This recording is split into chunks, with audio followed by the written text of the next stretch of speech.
In Between Podcast listeners, this is Caesar. I'm here welcoming you back to our podcast. We've taken a little bit of a break because we've been looking forward to what could be added and changed to our podcast. And so this episode is going to be a little bit different. We have a couple of episodes that are going to be student ran and student led. And we're so excited to have this to be a regular format for the podcast. So if you're listening and you don't know who I am, I'm one of the regular hosts here on the In Between podcast.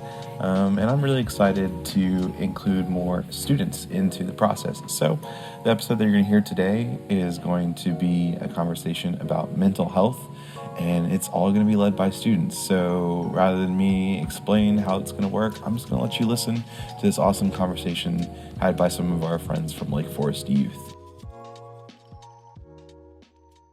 All right, what's up, guys? My name is Brandon, and I'm here with Paya. Carson. What's up? I'm Morgan. And the first question we're going to start with today is, what is your perspective on mental health? There's a wide variety out there. It's a lot. It's a lot to just take in at one time. There's so many different, disorders, things that people go through, like depression, anxiety, eating disorders, anger issues, PTSD, all of that, and so on, so on, so on. In my opinion, my perspective of it is most of the time it's not really taken as serious as physical illnesses. Just because you can't physically see it, people just have a really hard time believing it and understanding exactly what you're going through. And yeah, I totally understand what you're saying, question, because a lot of people, I have an eating disorder, and a lot of people just oh, you just got an eating disorder, you ain't trying to eat for real. Nah, it's it's deeper than that.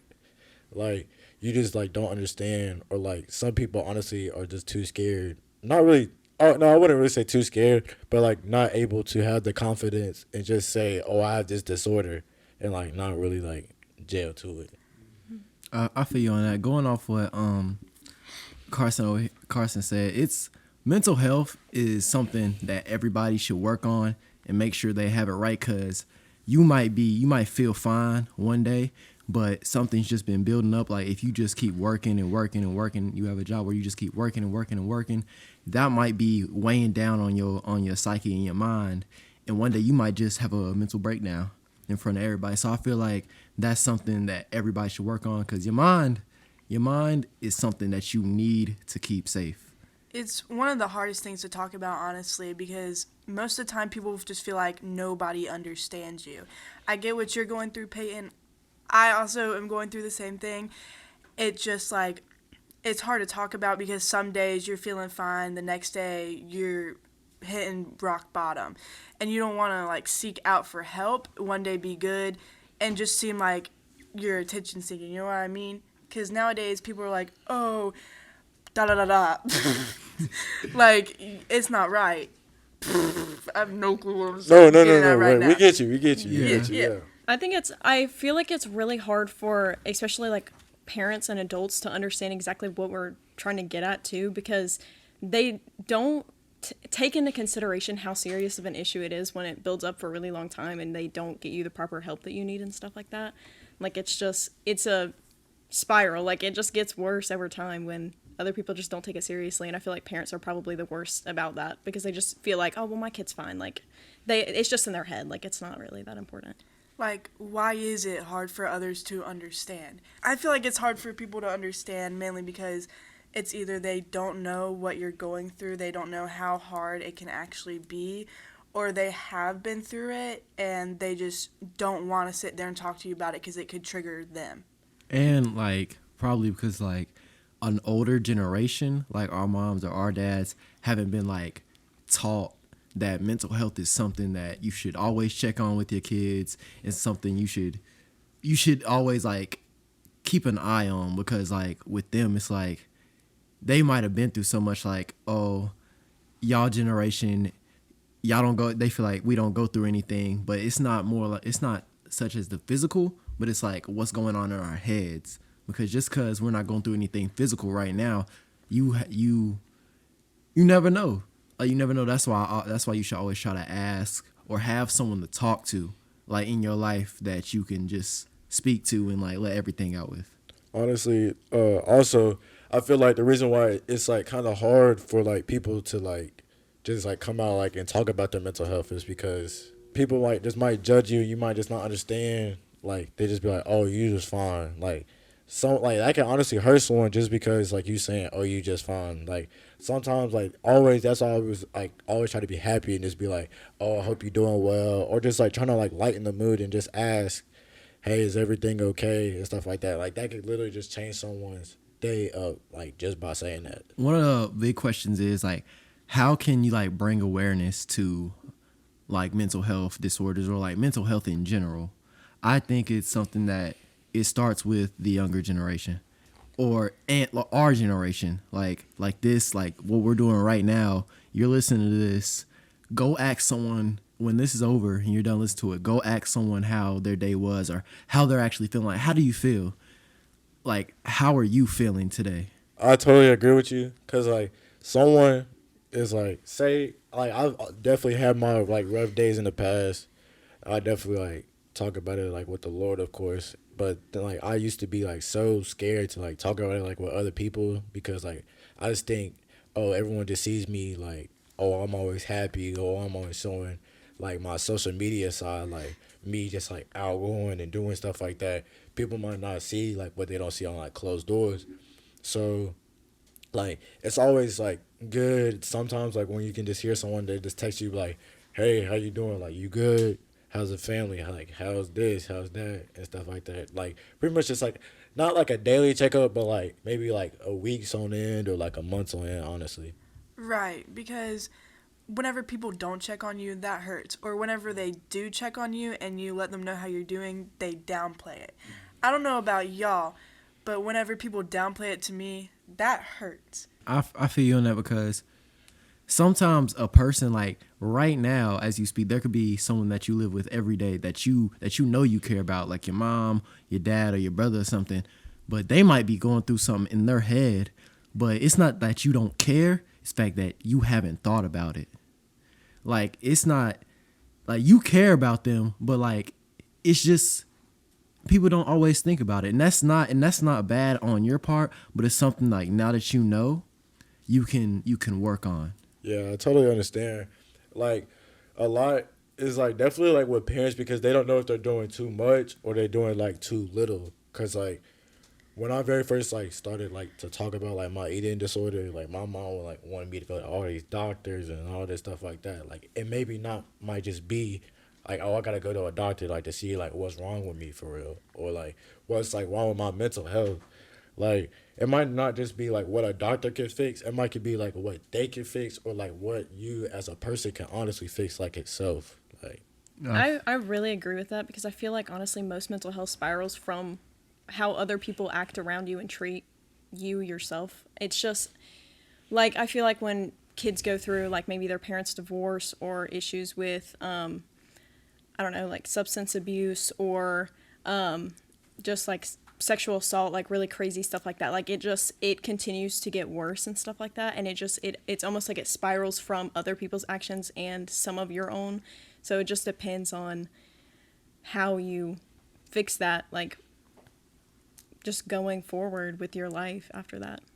yeah, that's honestly like that's so true, and like anyone that's like watching the pod or just like listening to the pod right now, I would just say always just like always just make sure you there for someone that's like always like not always like low, but like if you could tell that there's something wrong with you, like you can just tell by someone's body language that like it could be like stressful or just hard itself. You being there for someone just gives them hope. For me, it just looks like looking forward to the next day. Just keep moving forward, trying to better myself every single day, taking what I got from that day and deciding whether I need to take it into the next day with me or leave it behind. What hope looks like for me when I think about my mental health is like having someone to talk to about it, or like venting, or like if you don't have someone, if you've lost someone that was the person you used to talk to, like write it down and or share it if you want to. Like I promise you're not the only one going through these problems. Like share it. I feel like something that could really help build hope with mental illnesses, it could definitely be having small milestones for yourself, like depending on what your mental health issue is, whether that's an eating disorder, whether that's depression, whether that's just doing little things to reward yourself through the hardest days that you have. It just really helps you get to a better place, even if you're not fully there yet, which is okay. Like I'm comfortable now talking about it, but like before I was not really at all. A couple of years ago, I was like thinking about like suicidal because I honestly didn't feel like comfortable enough with me and like just like himself at all. So like now every single day on April 12th, like I always try to like reward myself because like that was the day I was really gonna take my life away just because like what people would be saying or just like what's been going on and stuff like that. So like ever since that, like you just gotta ask like what can help them, and then like what just hope brings to me is just like what Brandon says, just like writing it down or just sharing it itself. I feel like when people talk about like suicide, like when a younger generation like us talks about suicide, people always downplay it as like, oh, that's the coward's way out, or you not really even going through nothing. That thought of things being so hard is something that plagues everyone, like everyone. So it doesn't really matter if how young you are or how old you are. Suicidal thoughts can plague anyone. Like even if you see them going through something and you don't think it's that hard, you don't know what they've been through. So that might be really hard on their part, but it's something that's a shoulder shrug to you.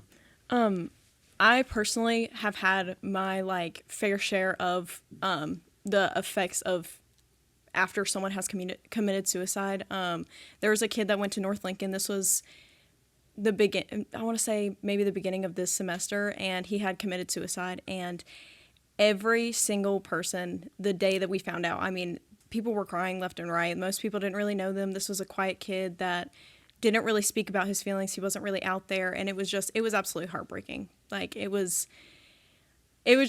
honestly something I would never forget because it just affected me so deeply that I can't imagine somebody that I love and care about feeling that worthless within themselves that they have to go that far to feel better about themselves. Right now in our generation, suicide is one of the top leading causes of death. I personally have never struggled that hard to the point where I've thought of committing suicide, but I've had multiple friends come to me who have. One friend has even read me his suicide note that he would have sent out to all of his friends whenever he decided to do it. Suicide is a huge issue right now, but I can promise you there is multiple outlets. You can reach out to friends, family, pastors, youth leaders, counselors, anybody in your area who you feel comfortable talking to. I can promise you they would be there for you. What is one piece of evidence that you could give someone who is, or advice that you could give someone who is struggling with mental health problems today? Me, it's have hope. Like whatever you're going through, I promise there is a way out. Like however long it may take, and there's always gonna be someone. Like all you have to do is look, and it might not be easy. I'm not telling you it's gonna be easy, but if you keep on working, and you keep on pushing yourself, and especially when you when you read your Bible, I promise you there's an answer somewhere. If you all you got to do is look, and that's something I would tell someone who's dealing with mental health issues. Definitely advice I would give to someone, just always like if they're just struggling with mental health, it's not even like the suicide point of it. Just like if you can just like really just like read your Bible and just like see where other people, or just honestly just see like where other people have struggled with their mental health and try to like cater of like what they did to like try to make their mental health better. Like with me, I feel like with my mental health, like I used to be terrible at honestly just like expressing my feelings and just like telling people. So that was my best way of just showing how mental health can just like helped me, but I don't know about everyone else. I totally get that, Peyton. Expressing your feelings is one of the best things you can do for yourself so the people around you know what is going on. One good piece of advice I can give you is just to seek the bigger picture. Express your feelings, don't try and get caught up in that one issue. Don't let it consume you. Don't let it consume your day, your week. Seek the bigger picture. Try and go outside of that box. Try and go do something. Go on a walk. I don't know. Whatever you feel is what you need. Try and do that. Honestly, I feel like this is such a corny saying, but like it was the first thing that came to mind when we started talking about this. Literally everything happens for a reason, and everything that I've been through, I'm sure a lot of people who are older can tell you this, but anything in my past that I've struggled with or been through or whatever, it has 100% made me a better person and a stronger person, even though it wasn't necessarily what I wanted to happen. But every single thing happens for a reason, and it will lead you to a better place in the future, even though you might not see that right now. That's definitely true. And like piggyback on like what Morgan said was definitely like something that like helped me. Like I don't want this like to like I don't want y'all to like laugh or anything, but like what stuff like that used to help me like try to like escape my mental phase was like I like to shop. So like looking at clothes or like looking at shoes. Like I'm a big shoe guy. Like I got a lot of shoes. So like I would just like look at new shoes that would come out or just like look at new clothes or like my dream is like I want to be like a fashion like icon and it's like my favorite brand is Balenciaga, so like I want to like model for Balenciaga. So that's what like used to help me escape. Like I know like I'm not gonna say his name, so I'm just gonna say a friend of mine, like he just like his favorite thing to do was like he always liked to play the game, so like he would just like piggyback and just play the game. I can feel you on that because like looking at yourself in new clothes will make you feel good about yourself. So if you're dealing with something that like, oh, I don't look good enough, I don't like shopping, that's not something I don't think people should laugh at. Like when someone tells you something that makes them feel good, I wouldn't go do so much as like, people make jokes, but like people should be more sensitive about the way they talk to people. Like that might be their escape. I'm sitting next to America's Next Top Model. I mean, You know the vibes, man. You know the vibes. I mean, so mental health today almost affects everybody. It's a rough thing to just go through. It affects a lot of people. You could be sitting next to somebody right now and not even know how much they're going through.